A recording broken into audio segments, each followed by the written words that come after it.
Today, we're gonna continue sa pinag-aaralan natin. For those who weren't here last Sunday, we started a mini-series of sermon called The Making. Yeah, if we can show that.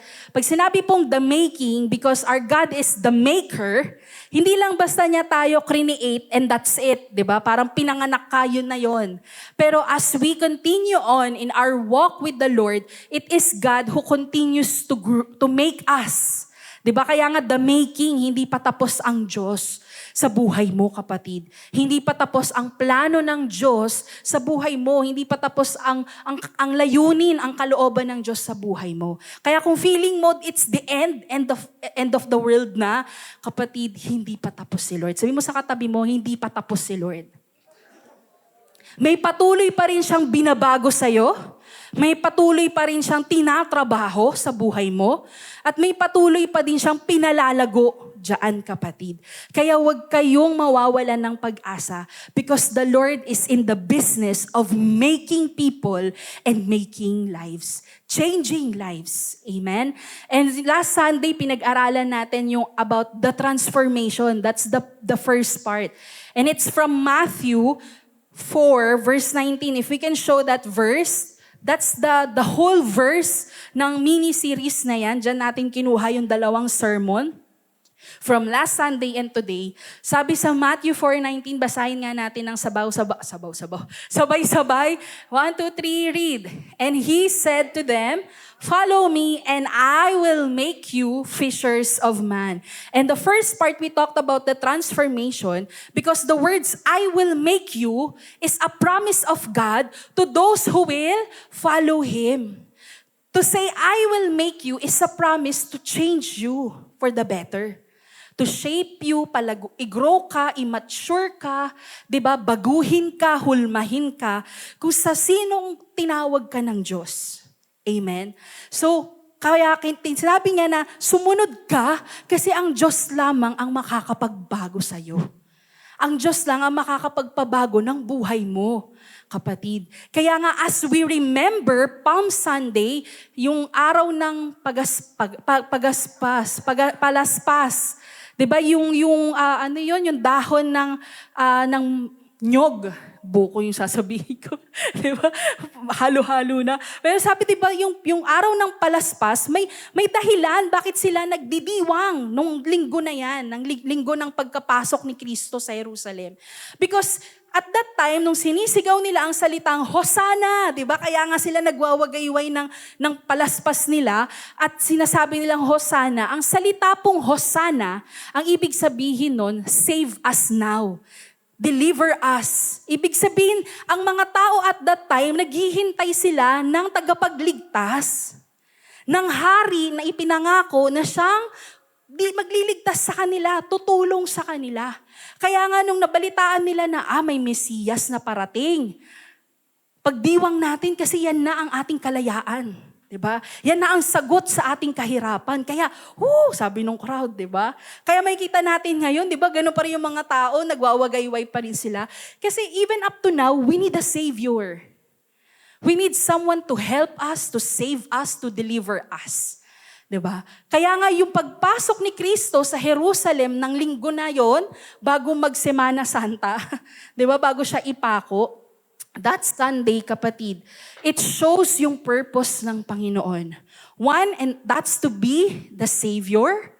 Ibig sabihin, ang pagpasok niya ay isang magandang balita na ang Mesiyas ay naparito para iligtas ka. Di ba kayo natutuwa sa balitang yun? Diba? Kung ang balita sa TV, palubog ka. Ito may mag-aahon sa'yo, diba? Hindi lang sa kahirapan financially, pero mag-aahon sa'yo sa kasalanan, mag-aahon sa'yo sa nakaraan, mag-aahon sa'yo, diba? Kung saan ka lugmok, kung saan ka nalulumbay, kung saan ka walang kapayapaan, walang kaayusan, kapatid. The Savior has come. That's good news. That's why every Palm Sunday we remember why Jesus came.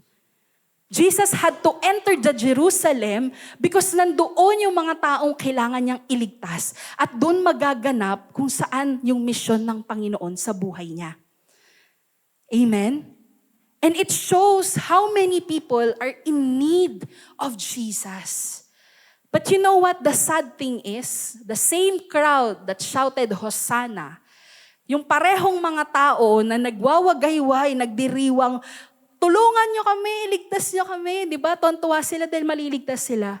It's the same crowd who turned their backs to Jesus. Kasi ang hanap nila, isang prestigyosong hari. Political, di ba? Kaya nga, number 1, di ba? Sa balota. Unity, sa amin ganun. Di ba? Kasi kala natin, good news. Ayan na yung magdiligtas ng Pilipinas. Pero makita-kita natin, parang bad news, hindi yata. Si Jesus nung pumasok sa Jerusalem, alam niyo po bang sasakyan niya? Hindi po angkas. Wala pang angkas nun. Yung donkey na maliit, yung asno. Asno. Yung maliit na na donkey. Hindi nga po kabayo eh. Kasi di ba pag kabayo, parang wow, matinee idol si Jesus. Pero ito talaga, maliit na, hindi lang maliit na kabayo, maliit na asno. Nakaupong ganun, parang bata si Jesus. Kaya nga sabi, parang di naman tayo kayang iligtas nito. Kaya yung the same na tao na lumalapit sa kanya para humingi ng tulong, nung sinabing, follow me, tunalikuran nila si Jesus. And it's the same follow me that Jesus is saying to us, if you want to be saved, if you want to be delivered, if you want your life to be changed, if you want to be changed, you want to be transformed, come, follow me. And I will make you, hindi po lahat nakasunod kay Kristo hanggang sa krus ng Kalbaryo.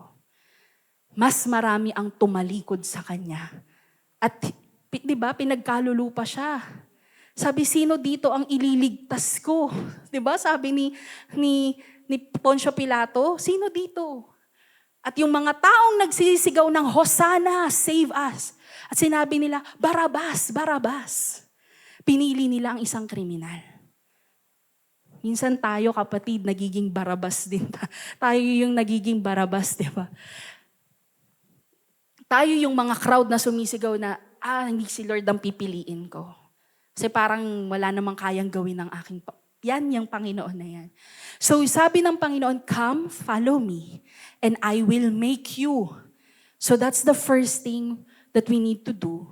Before we can be fishers of man, we need to follow Jesus first to be transformed. Hindi tayo pwedeng makagawa ng maganda o mabuti nang hindi tayo sumusunod sa Diyos. Hindi natin malalakaran ang layunin ng Panginoon sa buhay natin kung hindi tayo sumusunod sa Diyos. The same way that Jesus followed the will of the Father, di ba? Ang kalooban ng Ama is pumasok ka dyan, ialay mo ang buhay mo, magpapako ka sa krus at iligtas mo ang sanlibutan. Yun ang purpose ng Diyos Ama sa buhay ni Jesus. And Jesus gave Himself willingly when He made Himself available. So hindi tayo magiging available for the Lord if we don't wanna follow Jesus. Naintindihan po mga kapatid.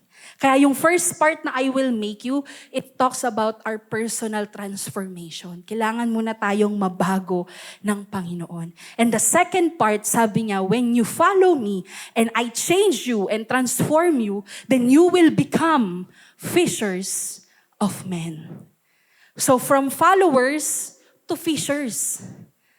Diba? So hindi rin naman forever, follower ka lang. Kailangan maging,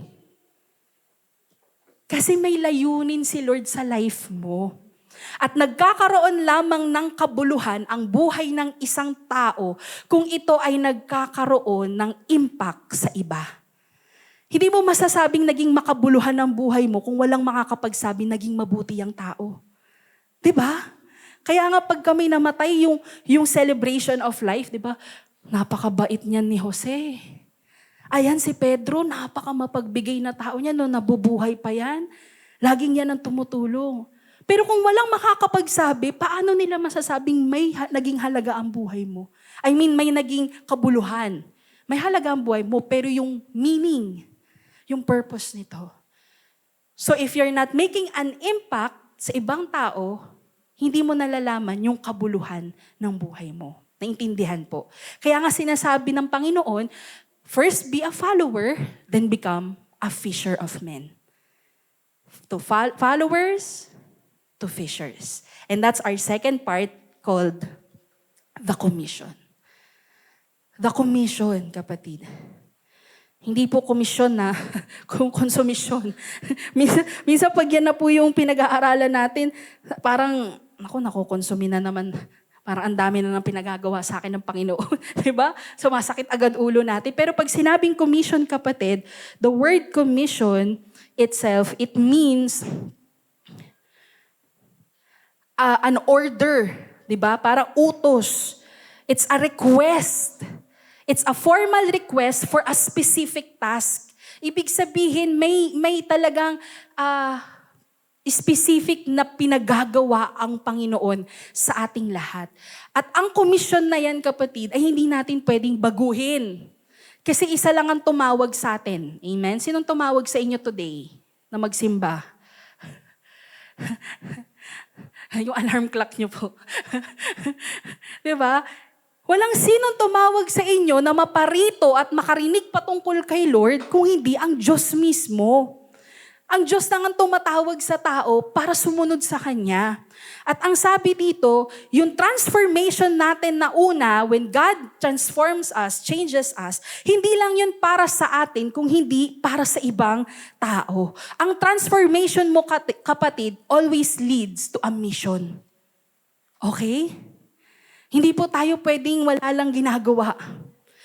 Anong sinasabi ng magulang kapag nandun lang po tayo mga anak, nakahilata, nakahiga, tas Netflix, one episode after the other. Wala ka nang ginawa. May gagawin pala, ma. Diba? May gagawin pala ako, ma.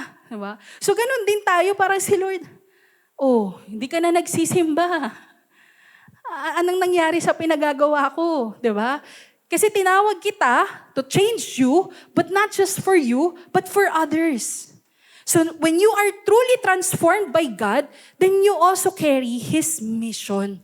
The same way as Jesus did carry the mission when He entered Jerusalem.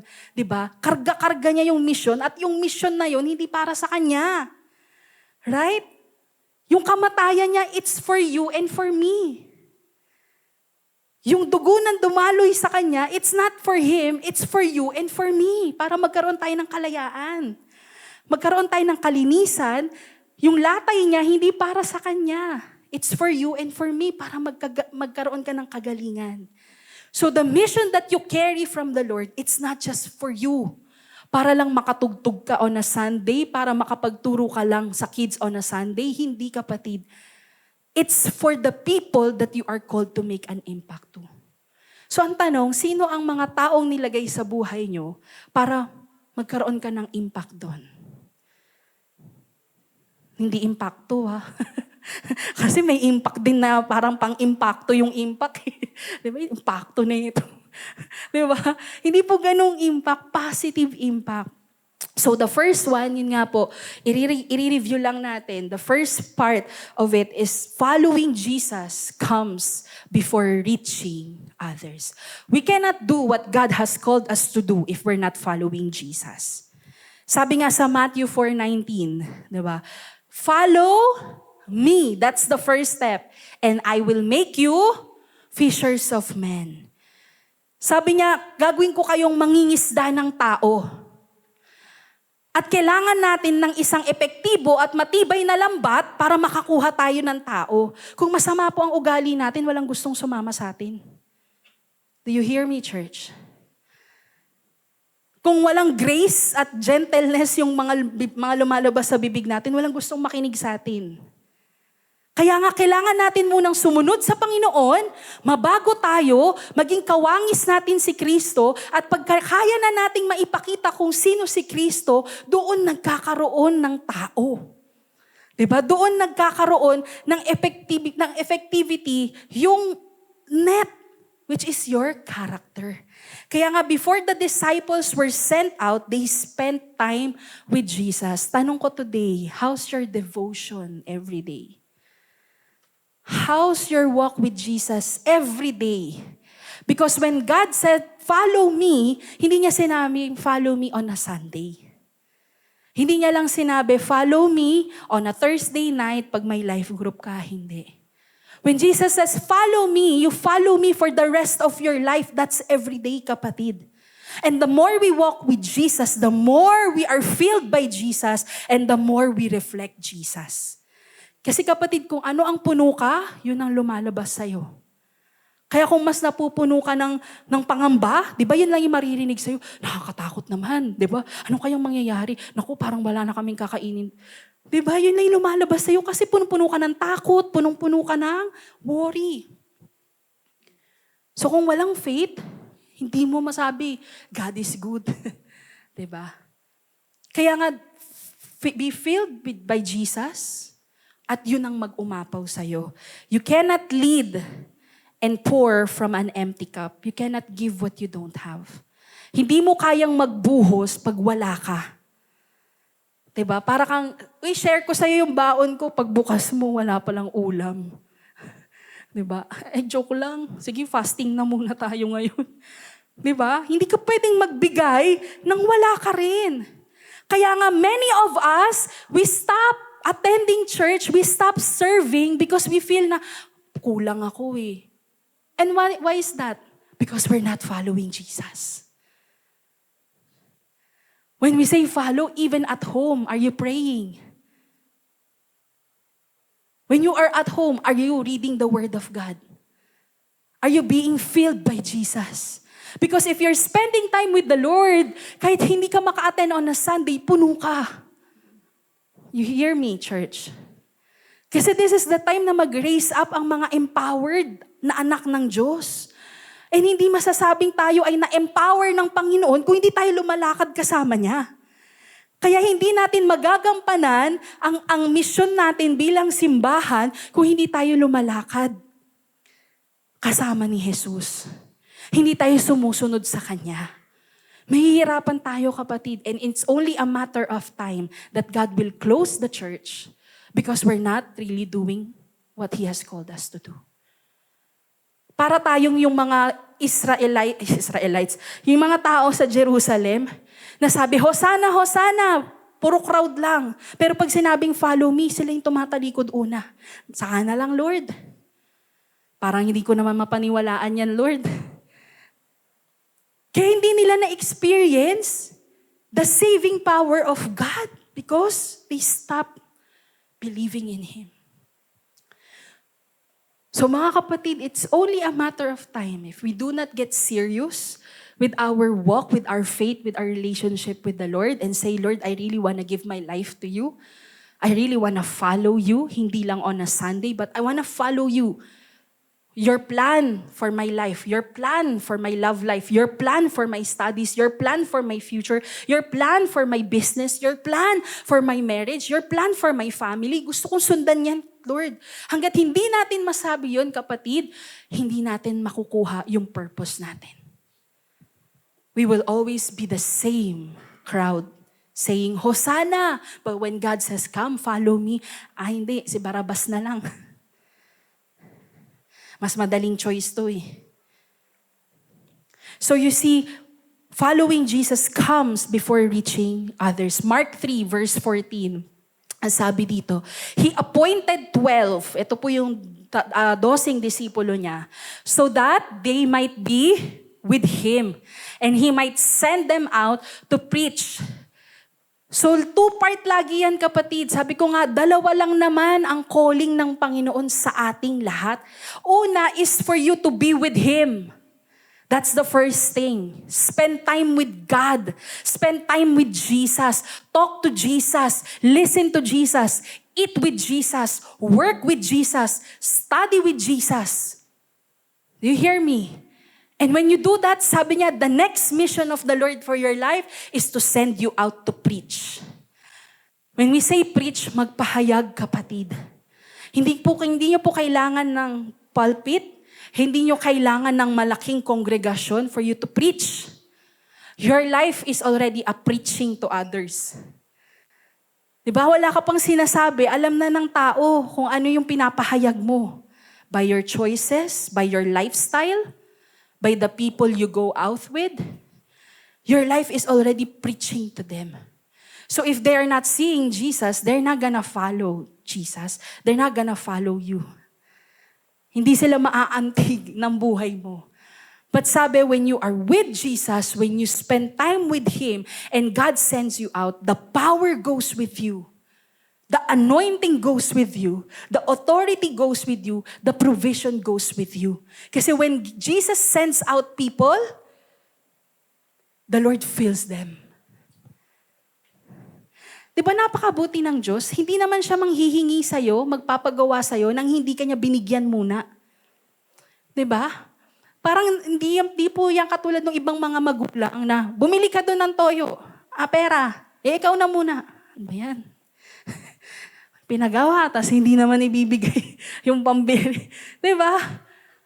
But when God calls you to do something, it means He has something to fill you up. But sometimes hindi tayo napupuno because we're not spending time with God.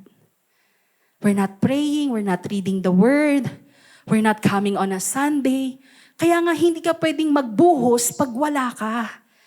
Pagka yung baso mo ay walang laman.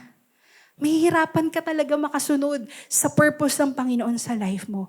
Think of a phone with a low battery. Kaya nga, we do not advise here sa church that when you are going through something, you isolate. You disconnect. Because think of a phone. Kapag ka nalulobat na to, di ba? Hindi na siya makatawag. Hindi siya makapag-function ng maayos. Hindi ka makapag-send ng text. Hindi ka makapag-online kasi wala ng power. So what do you need to do for it to function fully and properly? You charge it. You connect it. But if you're not connecting to God, no matter what you do, you will not have life. Whatever you do, you will not have peace. Whatever you do, you will not have wisdom. You will not have confidence. You will not have courage kapag kawala ka sa Panginoon. Why? Because sabi sa Acts, in Him we move, we live, and we have our being. Sa Kanya, tayo ay nakakakilos. Sa Kanya, tayo ay nabubuhay. Sa Kanya, tayo ay nagiging buo. We have our being. Yung pagkatao natin. Yung kabuuan kung sino tayo. And that's in Him. But if you're not in Him, kapatid, kahit anong gawin mo, pagod ka. Miserable ka. Hindi maayos, di ba? Hindi ka nakaka-function ng maayos. Kahit anong gawin mong distraction sa buhay mo, pag malayo ka, kapatid, disconnected ka sa source. Naintindihan po? So sabi mo sa katabi mo, spend time with Jesus. Don't substitute activity for intimacy. Huwag nyo rin i-substitute na dahil nag-a-attend na ako, okay na yan. Diba? Pero hindi tayo nagpipray, hindi natin hinahanap ang Panginoon, hindi natin siya sinusundan, diba? Hindi natin siya, alam mo yun, tinatanong, hindi natin siya kinakausap. Hindi tayo mag-grow, hindi tayo mababago, kapatid, ng activity lamang. Mapapagod ka lang dyan. Alright? So let the Lord fill you up, charge you fully so that you can function the way God calls you to function. Naintindihan, kapatid. The second thing is that in Matthew 4:19, nung sinabi ng Panginoon, to follow me and I will make you fishers of men. Ang goal ng Panginoon for your life is to change you, transform you, so that you can fish for people. Big sabihin, mangisda ka ng tao. To win souls, to harvest people. Sabi niya sa Luke 19 verse 10, for the Son of Man came to seek and to save the lost. When Jesus entered Jerusalem on Palm Sunday, kapatid, yan ang kanyang purpose, yan ang kanyang mission na ibinigay ng Diyos sa kanya. I came to seek, ibig sabihin hanapin ang mga nawawala at iligtas sila. And it's still the same God, sabi nga, di ba, for God is unchangeable, He is still seeking people to be saved. Eh paano malalaman ng mga tao na may pag-asa pala? Na hindi pa katapusan, di ba? Hindi katapusan ng buhay ang digmaan sa Middle East at yung pagkaroon ng expiration date ng ating fuel, di ba? Sino dito yung nakabalita na ng meron ng taning yung energy natin dito sa Pilipinas hanggang April, June? Na-extend. Salamat. Salamat sa mga nagtipid ng kuryente, di ba? Humaba ang natin. Pero kasi kapatid, when you look at it, we cannot control it. Hindi tayo pwedeng tumayo sa gitna ng digmaan. Maliligo pa ako, kailangan ko ng kuryente, wag muna kayong magbomba, di ba? Hindi mo pwedeng pigilan, kapatid. The things that are bigger than us, we cannot control it, but God can save us. So if you're feeling lost today, that's the good news. Jesus is out here looking for you. And He's still calling you, come, follow me. And there are many people in our lives that are lost. Hindi lang po tayo. When you look at your family, tingnan nyo. Do you see a child that belongs to you na medyo nawawala sa landas? Magulo ang buhay. Yung asawa mo, kamusta sila? Where are they right now? When you look at your friends, do they all have Jesus in their lives? Do they have it all together in their lives? When you look at your kids, di ba? When you look at your workmates, mga taong nilagay ng Panginoon sa buhay mo, how are they? Do you think they're lost? They're broken? Are they in pain? If they are, then God is looking for them. Because when God sends out people to fish for them, sabi, ang mission natin ay tao, hindi activity. That's what Matthew 4:19 is saying. Our mission is the people. Our mission is not just the ministry. Our mission is the people. Kasi ang tao ang naging rason ng pagkamatay ni Kristo, hindi naman po Sunday service eh. 'Di ba? Magpapakamatay ako para maging malaya kayo na makapag-worship sa Sunday. Hindi yun yung reason niya. Magpapakapa ako sa krus para makapag-drum si Sister Paula. Hindi po. Hindi siya namatay for the ministry. He died for people. He died for the salvation of you and me. He died for our forgiveness. He died for our restoration. He died so that we can have a new life. He gave His life so that we can live. Kaya nga yung kantang, because He lives, I can face tomorrow. Dahil nabuhay muli si Kristo, yun ang pag-asa natin. Kung nabuhay nga ang patay, di walang imposible kay Lord. Naintindihan po natin, kapatid. And that's always the heart of God. His heart is always for the people. So that if we are gonna go out and preach the gospel, it's not para lang magmukha tayong mga holy-holy, hindi para maging mas magaling tayo sa kanila, kung hindi para makita nila si Kristo na siyang tagapagligtas nila. Jesus came for people and so should we. Sometimes mga kapatid, we get so busy in our life na nakakalimutan natin may mission tayo. Hindi ka tinawag ng Panginoon para lang sa sarili mo. Sabi mo sa katabi mo, may mission ka from the Lord. At pag sinabi nating fishing o pangingisda, it's about reaching for people. Reaching out to them with the love and truth of Christ. Jesus did not call us to build a stage or a platform. Hindi tayo tinawag magpalaki lang ng simbahan at ng ministry. Tinawag niya tayo para umambot ng mga tao. Because every person matters to God. You matter to God. I matter to God. Tingnan mo yung katabi mo. They matter to God. Kahit di kayo nagkakasundo niyan. Kahit hindi kayo magka-vibes, they matter to God. And if you are spending time with God, God will make you see the way He sees them. Kasi kapag, di ba, kung ano yung nakikita ng Diyos, yun lang din ang makikita mo kasi kasama mo si Lord eh. Di naman pwedeng sabihin ni Lord, naglalakad kayong dalawa. Sabi niya, wow, Mount Everest. Lord, saan? Taal yung nakikita ko. Hindi pwedeng, naglalakad kayo ng sabay, tas magkaiba kayo ng nakikita. If you are following the Lord, the only result is that you will have the same eyes as Jesus. So that when you look at your husband, when you look at your wife, dati napaka-annoying nito eh. Pero naku, nakikita ko si Kristo sa kanya. Nagpakamatay si Kristo para sa kanya. So bakit ako yung papatay sa kanya? Diba? Wag naman, wag ganun. Sobrang gigil yung mag-asawa eh. Hindi mo na alam, baka mapatay kita, umalis ka. Diba? Eh namatay nga si Kristo para mabuhay siya, papatayin mo. Diba? So when you're spending time with Jesus, you can't help but see people the way God sees them. Imbis na pagdudahan mo sila, di naman talaga eh. May mas mayaman pa eh, kumakain yung mga badyaw na yan. Mga gudyaw talaga yan. Huwag mong bibigyan, gudyaw yan. Diba? Imbis na, sige, ito pagkain. Kung ayaw mo magbigay ng pera, pagkain. Para sigurado, kung pagkain, para sa pagkain pala. Mali mo naman, di talaga kumakain. Di ba? So nawawala yung compassion natin. Remember, every person matters to God. Your husband, your wife, they matter to God.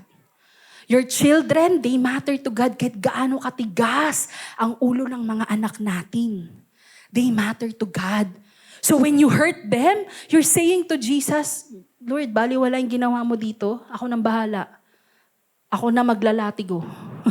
Di ba? Si Lord na nga yung nagpalatigo para di mo nalalatiguhin yung anak mo. Si Lord na nga yung nagpakasakit para hindi mo sasaktan yung anak mo. Because you matter to God. When God sees you, He looks at you with compassion. He doesn't look at you and say, oh, nandito ka na naman, alam ko kailangan mo. Hindi, kapatid. The Lord does not condemn. Sabi nga sa Biblia, di ba, for those who are in Christ, there is no condemnation. Kung na kay Kristo ka, walang pagkukondena. Kung anong ginawa mo, anong kakulangan mo, anong kahinaan mo, ano yung bisyo mo. Kapatid, you just come. Because God is looking for you. Hindi kanya hinahanap para pagalitan. Kung yan ang case, hindi siya umabot sa krus at ibigay ang buhay niya sa'yo. So when you look at your family, see them as God, di ba? As valuable to God because God died for them. So yan yung mga taong tinawag ng Diyos sa buhay mo para sharean mo.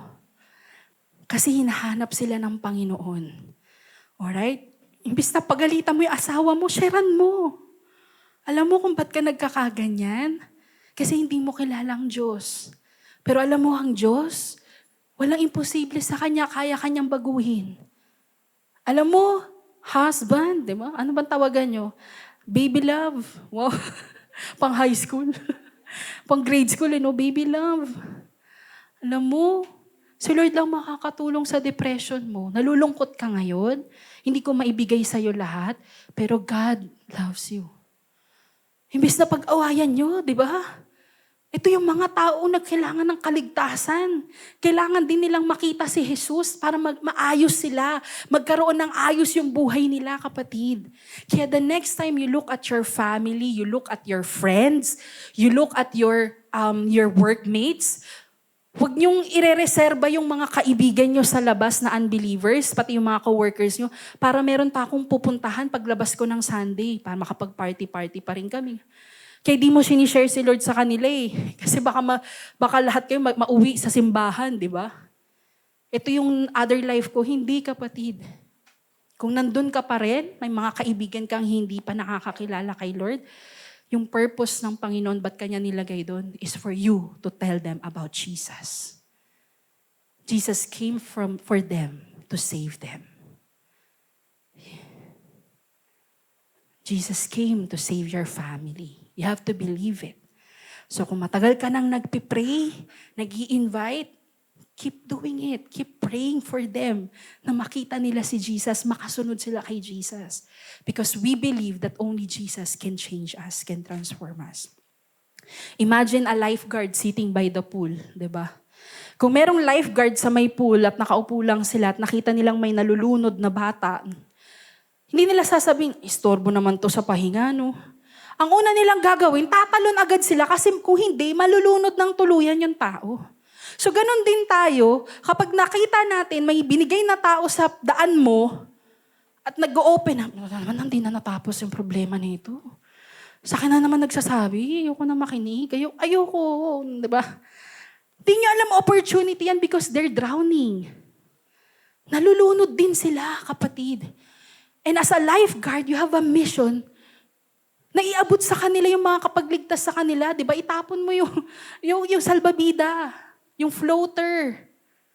And let the floater carry them. So yun lang ang trabaho natin, kapatid. Every person na idinadala ni Lord sa daan mo, hindi yan istorbo. Tingnan mo yung katabi mo. Hindi yan istorbo sa oras mo. Okay? Kahit yung anak nyo, kung may problema sa school, huwag ka maingay, natutulog ako. Istorbo ka sa tulog ko eh. Ganda ng panaginip ko eh. Coco Martin eh. Diba? Yung pala na-depress na, alam niyo po ba nakakalungkot? Ang daming balita na depressed na estudyante. Sunod-sunod po yung balita ng may mga tumatalon, may nagpapakamatay. Kasi hindi nila nakakayanan ng pressure. Pagdating sa bahay, pressure pa rin. Pressure cooker kasi ang init ng ulo ng nanay eh. Kumukulo eh. Pati ikaw nanggaganong ka rin. Nadadamay ka sa init ng ulo sa bahay, di ba? So, saan pupunta ang mga bata? Saan pupunta ang mga estudyante? Saan sila makakapag-release? Saan sila makakarinig ng encouragement? Saan sila magkakaroon ng pag-asa? Lalo't kung Kristiyano tayo, kapatid, dapat na ipapahayag natin ang pag-ibig ng Panginoon. But again, if you're not walking with Jesus, hindi mo mapapakita yon. Kaya kailangan mauna muna yung following Jesus, then you can reach out to others. And the third thing, as we end this, God uses ordinary people. Wala sa atin ang professional o eksperto. Wala sa atin ang mga hari, scholar, degree holder, di ba, ng theology. Wala sa atin dito, kapatid. But if you follow Jesus, sabi nga, you did not choose me, but I chose you.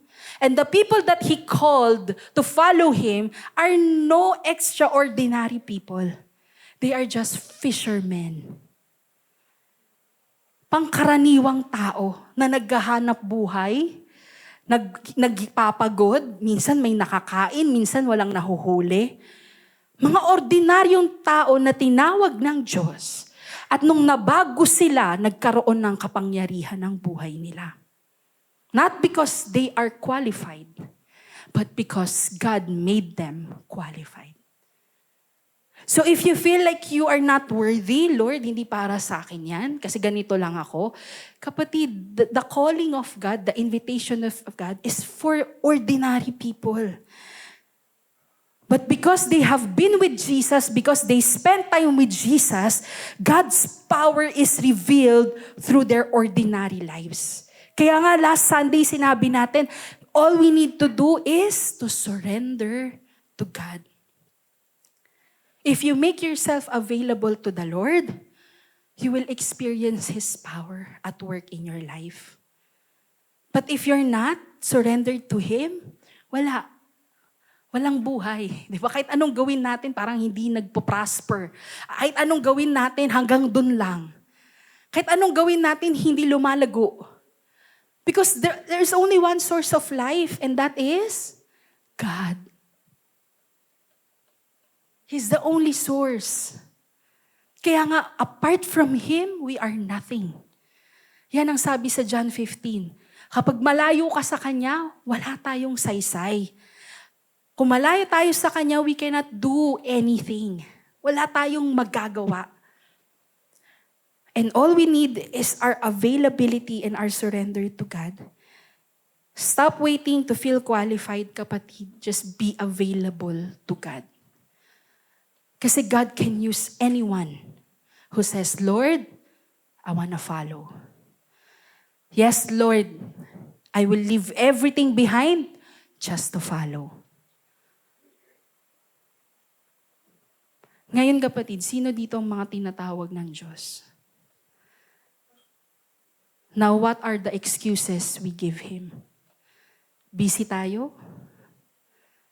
May project pa ako, Lord. May lulutuin pa ako, Panginoon. Saka na lang. Tapos nag-wonder tayo, ano bang saysay ng buhay ko, Lord? Ganito na lang ba? Anong kabuluhan ng buhay ko? Tagalaba nga lang ba, Lord? No. If you have a God who is all-powerful, nothing is impossible with the Lord. Wherever God has called you, He will empower you there. He will equip you there. Kung hindi ka magaling magsalita, look at Moses. Utal-utal siya, di ba? Sabi niya, Lord, wag mo akong tawagin. Hindi ako marunong magsalita. But he was speaking to a nation, buong bansa ng Israel. Yun ang nililid niya. So if we only look at ourselves, kapatid, nalilimitahan din yung kayang gawin ng Panginoon sa buhay mo. Kapag sinabi mo, Lord, ito lang ako, parang sinasabi mo, Lord, yung kapangyarihan mo, hindi ako kayang baguhin, gamitin nito. But if you say, God, yes. Sige, Lord, saan? Sige, Lord, kanino? Sinong ipagpipray ko? Sinong shesheran ko, Lord? Sinong i-invite ko, Lord? Sino ang dadalhin ko sa church? Sino ang i-encourage ko today? When we give ourselves to the Lord, you will see, my gosh, kapatid, yung buhay mo nagkakaroon ng positive impact sa mga taong kasama mo. And people would love to be with you because they receive life from you. Not because you are God, but because you have God in you. Diba? They would love to listen to you because your words are full of hope. They're full of life. They're full of love. They're full of truth. Pero kapag pinagsalitaan mo sila ng kung ano, ayoko na makinig dyan ulit. Diba? So mga kapatid, God can use us, but we need to surrender ourselves and make ourselves available for Him. As we end our series, Jesus is calling today to follow Him so that He can make us into fishers of men. Sabihin mo sa katabi mo, tinawag kang mangingisda ng tao. Tinawag kang mangingisda ng tao. So kailangan meron ka din talagang nadadalang mga nakakausap mo, napagpipray mo. Even your family, start with your family. Start with the people closest to you. Kasi sila ang makakapagsabi kung na-transform ka. Kung may nabago sa'yo. 'Di ba? At nakikita nila yung epekto ng pagsama mo kay Jesus. Maganda. Kaya nga sabi, kung nagbabago buhay mo, sige, sama rin ako. 'Di ba? Kung umayos yung ugali mo, ako rin, gusto ko rin magbago. Ayoko na nagmumura. Pero kung naririnig ko pa rin ng classmates mo, 'di ba? You have the same language as everybody else. Hindi nila talaga makikita si Jesus. Hindi nila makikilala ang Panginoon. So fishing requires faith and action. We need to do something. We need to move in faith, kapatid. This is the time. Kasi mamaya, merong mga nalulunod na kapamilya ka. 'Di ba? At ikaw lang yung nandoon na pwedeng magsabi, alam mo, merong makakapagligtas sa'yo. 'Di ba? Hindi pa katapusan ng buhay. May pag-asa pa. 'Di ba? Paano kung ikaw yung tao na yun sa pamilya mo? Paano kung ikaw yung tao na yun sa mga kaibigan mo? Paano kung ikaw yung tao na yun sa mga anak mo? Will you make an excuse and say, Lord, hayaan mo na sila, kaya na nila yan, malalaki na sila. 'Di ba? E paano kung si Jesus, ganon din yung naging reason kay Father? Lord, Papa, alam na nila yan, malalaki na sila. 'Di ba? Di kanya-kanya tayong buhat ng krus. Hindi naman natin maliligtas ang sarili natin dahil wala tayong power to resurrect. So magiging walang saysay ang gagawin natin. So naintindihan, kapatid, the results belong to God. Ang resulta ay mula sa Panginoon, pero tayo ay responsable sa ating pagsunod, sa ating katapatan, at sa ating desisyon. Because at the end of the day, walang sinong tao ang mananagot sa desisyon mo at maninindigan dyan kung hindi ikaw. Ang pagsunod mo sa Panginoon ay hindi nakasalalay sa taong katabi mo. Tingnan mo. Ang pagsunod mo kay Lord, hindi nakasalalay sa taong gigising sa'yo on a Sunday. Pero ang pagsunod mo sa Panginoon ay nakasalalay sa puso na talagang sumusuko sa Kanya. And say, Lord, sige, sa'yo ko. Susunod ako. Anong kalooban mo? Susundin ko. Anong plano mo? Kahit di ko maintindihan, susunod ako. Kahit mali tayo ng katwiran, Lord, katwiran mo susundin ko. Kahit mali tayo ng paraan, Lord, sige, yung paraan mo, gagawin ko. That's how we follow. It's not easy because it will require for you to sacrifice your life. If Jesus gave His life for the mission, hindi tayo exempted, kapatid, na ialay din ang buhay natin. And your sacrifice could mean you prioritizing the Lord more than your priorities right now. It's you probably not working on a weekend just to serve in the church of God. It's probably you, di ba, not hanging out with your friends on a Saturday night just for you to pray before the Lord. That's sacrifice. May mga dreams, may mga aspirations tayo na sometimes we need to let go of because it doesn't align to God's will for your life. May mga relationships tayo na gustong tanggalin ng Panginoon dahil hindi yan ang naaayon sa plano niya. And sometimes we see ourselves making that hard decision.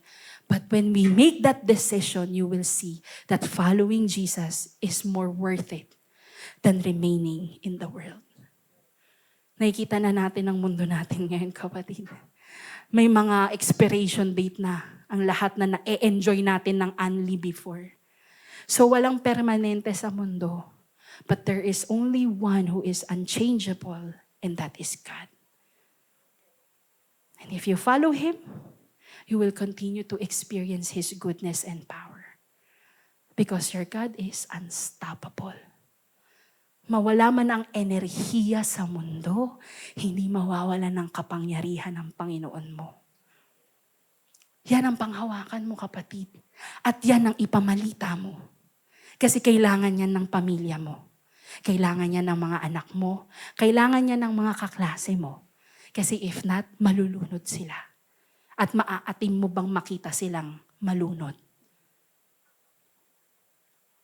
As we end our series, I pray, mga kapatid, as a church, we would really walk with the Lord seriously.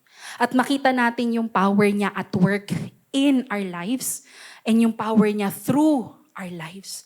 Na nakakabingwit tayo ng mga tao. Not for attendance, not para lang magpalaki, but for us to disciple because God has commissioned us.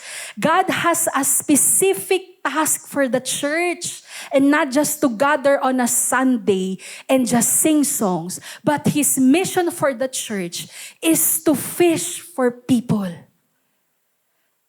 Because that's the only kind of people that God wants to make. Sons and daughters who will make an impact sa ibang lugar kung saan niya tayo tinalaga. So sabihin mo sa katabi mo, tanungin mo, are you ready? Tanungin mo yung kabila, are you in or out? Kasi dalawa lang yan, kapatid. If there is a mission, are you in or out? If you're in, then start walking with Jesus.